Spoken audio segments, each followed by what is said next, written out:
যে ইসলাম যদি রাষ্ট্র ক্ষমতায় আসে, তাহলে ইসলামের যেটা মূল বেসিক বাস্তবায়ন যেটা ইসলাম করতে চায় সেটা আমাদের মুসলমানদের মধ্যে নাই। এই জন্য আমাদেরকে দিয়ে আল্লাহ সুবহানাহু তাআলা রাষ্ট্র ক্ষমতায় নিয়ে যাবেন না। সে বেসিক মূল জিনিসটা কি? ন্যায়পরায়ণতা, সত্যবাদিতা।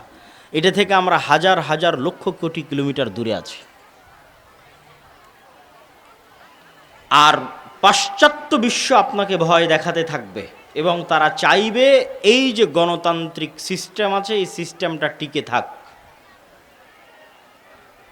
এই জন্য নির্দিষ্ট ব্যক্তির উপর যেন আপনার রাগ উঠে, আর ওই নির্দিষ্ট ব্যক্তি চলে গেলে যেন আপনার রাগ কমে যায়, এটা তাদের চাওয়া।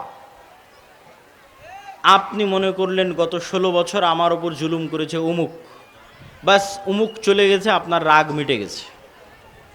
কিন্তু গত 16 বছর যে আপনি মাজলুম হয়েছেন এই জালেম সিস্টেমের কারণে।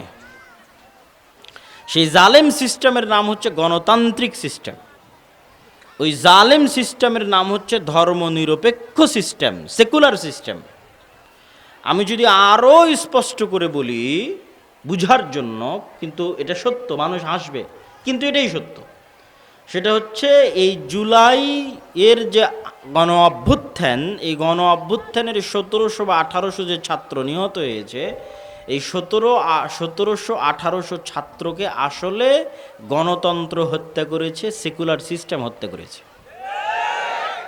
কিন্তু এটা বুঝার জন্য অনেক দূরদৃষ্টি সম্পন্ন জ্ঞান লাগবে, ইতিহাসের জ্ঞান লাগবে, পাশ্চাত্য বিশ্ব কী চায়, আপনার কাছ থেকে কি আদায় করতে চায় তার সম্পর্কে সম্যক অবগতি থাকা লাগবে। তাহলে আপনি বুঝবেন যে 1700-1800 জন মারা গেছে, এই 1700-1800 জনকে হত্যা করেছে কে? এই সিস্টেম, গণতান্ত্রিক সিস্টেম, সেকুলার সিস্টেম। এই সিস্টেম যদি পরিবর্তন না হয়, এইরকম স্বৈরাচার জালেম 20 বছর 30 বছর পর আবার তৈরি হবে। আপনার হায়াত যদি আল্লাহর 20-30 বছর বাড়িয়ে দেয়, আর আমার হায়াতও যদি আল্লাহ 20-30 বছর বাড়িয়ে দেয়, আবারও যদি কোনো দিন সাক্ষাৎ হয়, তখন আপনি বলিয়েন যে এই সিস্টেম টিকে আছে, আর এই সিস্টেম আবারও জালেম এবং স্বৈরাচার তৈরি করেছে। এই সিস্টেম কখনোই আপনাকে আপনার ওই ন্যায্য অধিকার দিতে পারবে না যে আপনি ঘুষবিহীন অবস্থায় চাকরি নেবেন, আপনার রাষ্ট্রীয় নাগরিক সুযোগ সুবিধা নেবেন। রাষ্ট্রীয় নাগরিক সুযোগ সুবিধা বাংলাদেশের মানুষ বুঝেই না।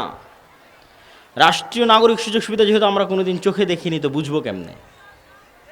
রাষ্ট্রীয় নাগরিক সুযোগ সুবিধা আপনি ইউরোপে গেলে, ইংল্যান্ডে গেলে, আমেরিকায় গেলে কিছুটা বুঝতে পারবেন।